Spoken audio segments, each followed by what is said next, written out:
No mind meditation. ಶ್ವಾಸದ ಮೇಲೆ ಗಮನ.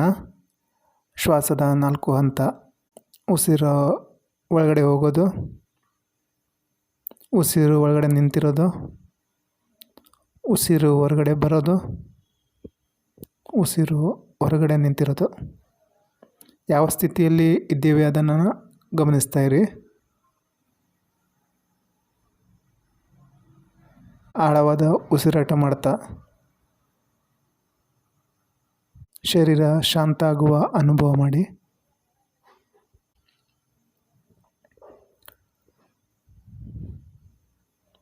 ಮೈಂಡಿಂದ ಹೊರಬರಲಿಕ್ಕೆ ಏನು ಮಾಡಬೇಕು ಅದನ್ನು ತಿಳಿದುಕೊಳ್ಳೋಕ್ಕಿಂತ ಮುಂಚೆ ಮೈಂಡ್ ಯಾವ ರೀತಿ ಕೆಲಸ ಮಾಡುತ್ತೆ ಅನ್ನೋದನ್ನು ತಿಳ್ಕೊಳ್ಳೋಣ.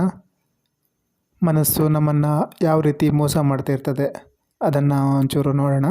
ಮನಸ್ಸು ಏನು ಹೇಳ್ತದಂದರೆ, ನಾವೇನು ವಿಚಾರ ಮಾಡ್ತೀವಿ, ನೋಡ್ತೀವಿ, ಕೇಳ್ತೀವಿ, ಇದೇ ಸತ್ಯ ಅಂತ ಹೇಳುತ್ತೆ. ಮೈಂಡ್ ಅನ್ನೋದು ವಿಚಾರದ ಹೆಸರು. ಧ್ಯಾನ ನಿರ್ವಿಚಾರದ ಸ್ಥಿತಿ. ಮೈಂಡಿಗೆ ಧ್ಯಾನದ ಬಗ್ಗೆ ಗೊತ್ತಿಲ್ಲ. ಧ್ಯಾನದಲ್ಲಿದ್ದಾಗ ಮೈಂಡ್ ಇರಲ್ಲ. ಮೈಂಡ್ ಹೇಳ್ತದೆ ಎಲ್ಲ ವಿಚಾರ ಭಾವನೆ ಎಲ್ಲ ನನ್ನಿಂದಲೇ ಅಂತ. ಈ ಧ್ಯಾನದಲ್ಲಿ, ನೋ ಮೈಂಡ್ ಧ್ಯಾನದಲ್ಲಿ ನಾವು ಮನಸ್ಸನ್ನು ಮೋಸ ಮಾಡೋಣ. ಹೇಗೆ ಮನಸ್ಸು ನಮ್ಮನ್ನು ಮೋಸ ಮಾಡ್ತಾ ಇರುತ್ತೋ, ಮನಸ್ಸು ಯಾವ ಪವರ್ದಿಂದ ನಡೀತಾ ಇರುತ್ತೋ ಅದರ ಪವರ್ ಕಡಿಮೆ ಮಾಡೋಣ. ಅಂದರೆ ಮನಸ್ಸಿನ ಸ್ವಭಾವ ತಿಳಿದುಕೊಂಡು ಅದರ ಪವರ್ನ ಕಡಿಮೆ ಮಾಡೋಣ. ಮನಸ್ಸಿನ ಸ್ವಭಾವ ಏನು ಅಂದರೆ, ಅದೇನು ಥಿಂಕಿಂಗ್ ಯೋಚನೆ ಮಾಡುತ್ತೋ ಅದು ಸತ್ಯ ಅಂತ ತಿಳ್ಕೊಳ್ಳುತ್ತೆ. ಆ ಯೋಚನೆ ಹಿಂದೆ ನಾವು ಓಡ್ತೀವಿ. ವಿಚಾರ ನಮ್ಮನ್ನು ಪ್ರಭಾವಿತಗೊಳಿಸುತ್ತೆ. ವಿಚಾರ ನಮ್ಮನ್ನು ಸುಖ ದುಃಖದ ಅನುಭವ ಮಾಡುತ್ತದೆ. ಈಗ ನಾವು ಮೈಂಡ್ ಏನು ವಿಚಾರ ತೋರಿಸ್ತದೋ ಅದನ್ನು ತಿಳಿದುಕೊಳ್ಳಿಕ್ಕೆ ಪ್ರಯತ್ನ ಮಾಡೋಣ. ನಿಜವಾಗಿಯೂ ಆ ಯೋಚನೆಯಲ್ಲಿ ರಿಯಾಲಿಟಿ ಇದೆಯೋ ಇಲ್ವೋ ಅದನ್ನು ತಿಳಿದುಕೊಳ್ಳೋಣ. ಹೇಗೆಂದರೆ, ನಾವು ನಮ್ಮ ಶತ್ರುನ ಸಾಯ್ಲಿ ಸಾಯ್ಲಿ ಸಾಯ್ಲಿ ಅಂತ ಹೇಳ್ತಾ ಇದ್ದ ಮಾತ್ರಕ್ಕೆ ಅವನೇನು ಸತ್ತೋಗಲ್ಲ ಅಲ್ವಾ? ಏನೇ ನೆಗೆಟಿವ್ ವಿಚಾರ ಬಂದರೂ ಅದು ಸತ್ಯ ಅಲ್ಲ, ಒಂದು ಸಿಂಬಲ್. ಮರ ಅಂತ ಯೋಚನೆ ಮಾಡಿದ ತಕ್ಷಣ ಅದು ನಿಜವಾದ ಮರ ಅಲ್ಲ, ಮರ ಹೊರಗಡೆ ಇದೆ. ಮೈಂಡ್ ಏನು ತೋರಿಸ್ತದೆ ಅದು ಸತ್ಯ ಅಲ್ಲ ಅಂದಮೇಲೆ ಏನು ಅದರಿಂದ ಪ್ರಭಾವಿತರಾಗೋದಿದೆಯಲ್ಲ ಅದು ಸುಳ್ಳು. ಇದು ಅರ್ಥ ಆದರೆ ಅದರ ಪವರ್ ಕಡಿಮೆ ಮಾಡ್ಬೋದು. ಮೈಂಡ್ ಪವರ್ ಹೇಗೆ ಹೆಚ್ಚಾಗುತ್ತೆ ಅಂದರೆ, ನಾವು ಅದನ್ನು ಸತ್ಯ ಅಂತ ತಿಳ್ಕೊಂಡಿರ್ತೀವಿ. ಮೈಂಡ್ನ ಪವರ್ ಕಡಿಮೆ ಮಾಡಬೇಕು ಅಂದರೆ ಈ ಒಂದು ಟೆಕ್ನಿಕ್ನ ಅಪ್ಲೈ ಮಾಡಬೇಕಾಗತ್ತೆ. ಅಂದರೆ ನಮ್ಗೆ ಗೊತ್ತಿರೋ ಹಾಗೆ ವಿಚಾರ ಸತ್ಯ ಅಲ್ಲ. ಭೂತಕಾಲದ ವಿಚಾರ ಬಂದರೆ ಅಲ್ಲಿ ನಡೆದಿದ್ದು ರಿಯಲ್, ಆದರೆ ಈಗ ಬಂದಿರೋ ವಿಚಾರ ಸಿಂಬಲ್. ಏನೇ ವಿಚಾರ ಬರಲಿ ಇದು ಸುಳ್ಳು. ಹಳೆ ಅನುಭವದ ಚಿತ್ರಣ, ನೆನಪು, ಸ್ಮೃತಿ. ಭವಿಷ್ಯದ ವಿಚಾರ ಬಂದರೆ ಅದು ಕಲ್ಪನೆ. ಮನಸ್ಸೇನು ಹೇಳ್ತಾ ಇದೆ ಅಂದರೆ ಇದು ನಿಜ ಅಂತ. ಇದು ನಿಮಗೆ ಸುಳ್ಳು ಅಂತ ಗೊತ್ತಾಗ್ಬಿಟ್ರೆ ಮನಸ್ಸಿನ ಆಟ ಜಾಸ್ತಿ ಹೊತ್ತು ನಿಮ್ಮ ಮುಂದೆ ನಡೆಯಲ್ಲ. ಏನೇ ವಿಚಾರ ಬರ್ತಾಯಿದ್ರು ಅದನ್ನು ಸುಳ್ಳು, ಕಲ್ಪನೆ, ಮೆಮೊರಿ, ಸ್ಮೃತಿ, ಮಾನ್ಯತೆ, ಕಲ್ಪನೆ, ಧಾರಣೆ ಇದನ್ನು ಹೇಳ್ತಾ ಹೋಗಿ. ಅಂದರೆ ಯಾವುದೋ ಒಂದು ವಿಚಾರ ಬಂದರೆ ಇದು ಭೂತಕಾಲದ ವಿಚಾರ ಆಗಿದ್ದರೆ ಭೂತಕಾಲ, ಕಲ್ಪನೆ ವಿಚಾರ ಆಗಿದ್ದರೆ ಭವಿಷ್ಯತ್ತು. ಈ ರೀತಿ ಅದಕ್ಕೊಂದು ಹೆಸರು ಕೊಡ್ತಾ ಬನ್ನಿ. ಆವಾಗ ಮನಸ್ಸಿನ ಪವರ್ ಕಡಿಮೆ ಆಗ್ತಾ ಇರುತ್ತೆ. ಇದನ್ನು ಒಂಚೂರು ಅನುಭವ ಮಾಡ್ಕೊಳ್ಳಿ.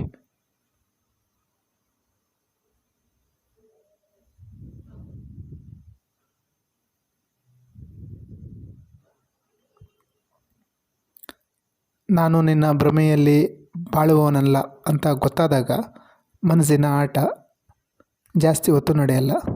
ಮನಸ್ಸಿನ ಆಟ ಎಲ್ಲ ಮುಗಿದಾಗ, ಅಂದರೆ ಸುಳ್ಳಿನ ಪರದೆ ಕಳಚಿದಾಗ ರಿಯಲ್ ಸತ್ಯ ಕಾಣುತ್ತದೆ. ಇದೇ ನಿಜವಾದ ಪ್ರೇಮ, ಶೂನ್ಯ, ಶಾಂತಿ ಭಾವನೆ.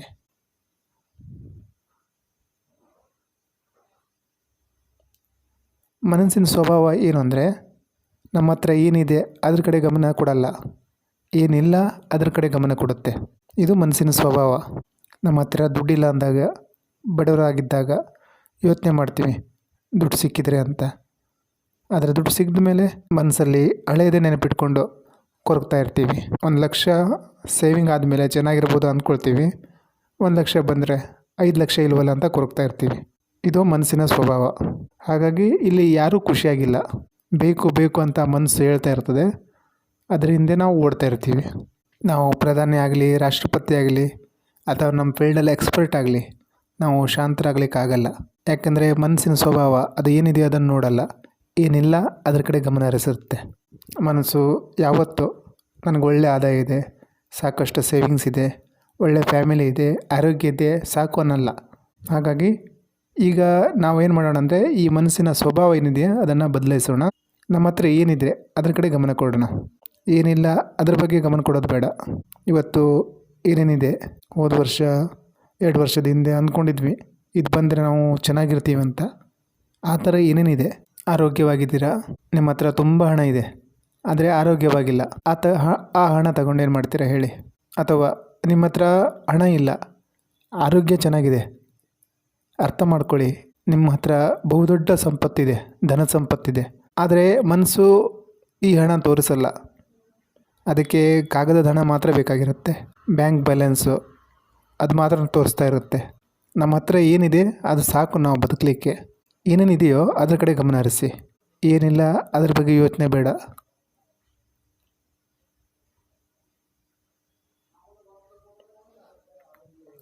ಆರೋಗ್ಯ, ಸಂಪತ್ತು, ನಮ್ಮ ಹತ್ರ ಏನಿದೆ ಅದರ ಕಡೆ ಗಮನ ಇಟ್ಟಾಗ ಚಿಂತೆ ಆಗಲ್ಲ.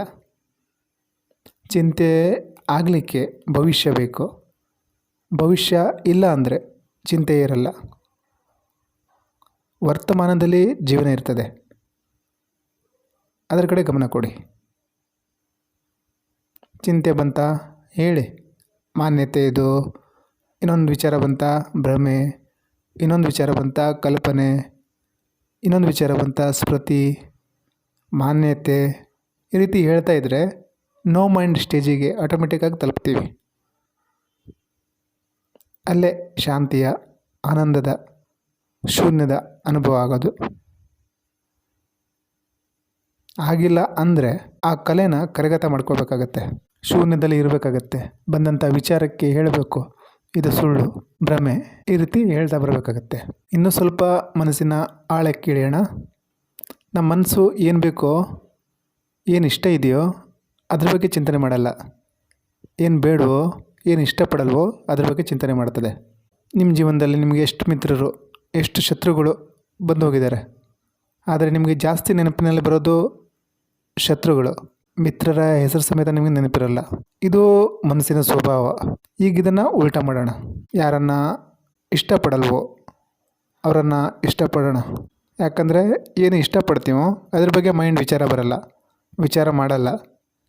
ಈಗ ಮೈಂಡ್ನ ಕನ್ಫ್ಯೂಸ್ ಮಾಡ್ಬೇಕು ನಾವೀಗ. ಏನು ಬೇಕೋ ಅದ್ರ ಯೋಚನೆ ಬೇಡ. ಇದು ಯಾಕೆ ಅಂತ ವಿಚಾರದಲ್ಲಿ ಒಳ್ಳೆಯದು ಕೆಟ್ಟದು ಅಂತ ಏನಿರಲ್ಲ, ಅದು ನಮ್ಮ ಮಾನ್ಯತೆ. ಯಾವಾಗಲೂ ಮೋಸ ಆಗಿದ್ದು, ಅನ್ಯಾಯ ಆಗಿದ್ದು, ಆ ರೀತಿ ವಿಚಾರ ನಾವೇನು ದಮನ ಮಾಡಿರ್ತೀವಿ ಅಂಥ ವಿಚಾರನ ಈಗ ಕರೆಯೋಣ, ಹುಡ್ಕೋಣ. ಯಾವ ವಿಚಾರ ನಾವು ಅಡಗಿಸ್ಕೊಂಡಿದ್ದೀವಿ ಅದನ್ನು ನೆನಪಿಗೆ ತರಲಿಕ್ಕೆ ಪ್ರಯತ್ನ ಮಾಡೋಣ. ಯಾವುದೇ ಘಟನೆ, ಸಂಬಂಧ ಏನು ನಿಮ್ಗೆ ಗೊತ್ತಿದೆ ಅದನ್ನು ಕರೀರಿ. ಮುಚ್ಚಿಟ್ಕೊಂಡಿದ್ದಂಥ ವಿಚಾರನ ಕರೀರಿ, ಸ್ವಾಗತ ಮಾಡಿ. ಇಷ್ಟು ದಿವಸ ಅದರಿಂದ ಓಡಿ ಹೋಗ್ತಾ ಇದ್ದೀವಿ, ದಮನ ಮಾಡ್ತಾಯಿದ್ವಿ.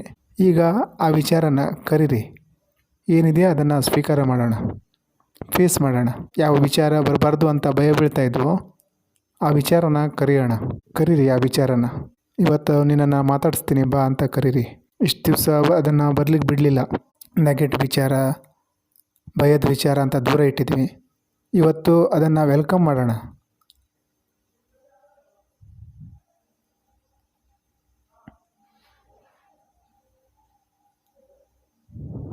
ಯಾವತ್ತು ಯಾವುದನ್ನು ನಾವು ಸ್ವೀಕಾರ ಮಾಡ್ತೀವೋ ಆ ವಿಚಾರ ಬರಲ್ಲ. ದಮನ ಮಾಡಿದಾಗ ಮಾತ್ರ ಆ ವಿಚಾರ ಪದೇ ಪದೇ ಬರ್ಲಿಕ್ಕೆ ನೋಡ್ತಾ ಇರ್ತದೆ. ಹಾಗಾಗಿ ವಿಚಾರನ ಕರೀರಿ, ಅದನ್ನು ಸ್ವೀಕಾರ ಮಾಡಿ. ಸ್ವೀಕಾರ ಮಾಡಿದಾಗ ತೊಂದರೆ ಕೊಡಲ್ಲ. ಇದೇ ರಹಸ್ಯ. ಏನೇ ಕೆಟ್ಟ ವಿಚಾರ ಇದ್ರೂ ಬಾ ಅಂತ ಕರೀರಿ. ಆ್ಯಕ್ಚುಲಿ ಅದು ಬರಲ್ಲ, ನಾವು ದಮನ ಮಾಡಿದಾಗ ಮಾತ್ರ ಆ ವಿಚಾರ ಪದೇ ಪದೇ ಬರ್ಲಿಕ್ಕೆ ನೋಡ್ತಾ ಇರುತ್ತೆ. ಈ ಧ್ಯಾನದಲ್ಲಿ ನಾವು ನೋ ಮೈಂಡ್ ಸ್ಟೇಜಿಗೆ ತಲುಪಬೇಕು ಅಂದರೆ ಒಂದು ಏನು ವಿಚಾರ ಬರ್ತಾಯಿದೆ ಅದು ಸುಳ್ಳು ಅಂತ ಗೊತ್ತಾಗಿದೆ ನಿಮಗೆ. ಹಾಗಾಗಿ ಅದಕ್ಕೆ ಭ್ರಮೆ, ಕಲ್ಪನೆ, ಸ್ಮೃತಿ ಈ ರೀತಿಯ ಶಬ್ದಗಳನ್ನು ಹೇಳ್ತಾ ಹೋಗಿ ವಿಚಾರ ಸ್ಟಾಪ್ ಆಗುತ್ತೆ. ಎರಡನೇದು ಏನಿದೆಯೋ ಅದ್ರ ಕಡೆ ಗಮನ ಹರಿಸಿ. ಮೂರನೇದು ವೆಲ್ಕಮ್. ಏನೇನು ವಿಚಾರ ದಮನ ಮಾಡಿ ಇಟ್ಕೊಂಡಿದ್ದೀವೋ ಆ ಎಲ್ಲ ವಿಚಾರನ ಕರೀರಿ, ಬರಲಿ. ಬರ್ತಾ ಹೋದಾಗ ಅದನ್ನು ನೋಡ್ತಾ ಹೋಗಿ ಮನಸ್ಸು ನೋ ಮೈಂಡ್ ಸ್ಟೇಟಿಗೆ ತಲುಪುತ್ತೆ. ಮನಸ್ಸು ಶಾಂತ ಆದಾಗ ಏನು ಶೂನ್ಯದ ಒಂದು ಸ್ಥಿತಿ ಇರುತ್ತೆ ಅದನ್ನು ಅನುಭವ ಮಾಡಿ. ಎಷ್ಟು ಹೊತ್ತು ಈ ಸ್ಥಿತಿಲಿರ್ಲಿಕ್ಕಾಗುತ್ತೋ ಅಷ್ಟೊತ್ತಿದ್ದು ಆಮೇಲೆ ಧ್ಯಾನದಿಂದ ಹೊರಬನ್ನಿ.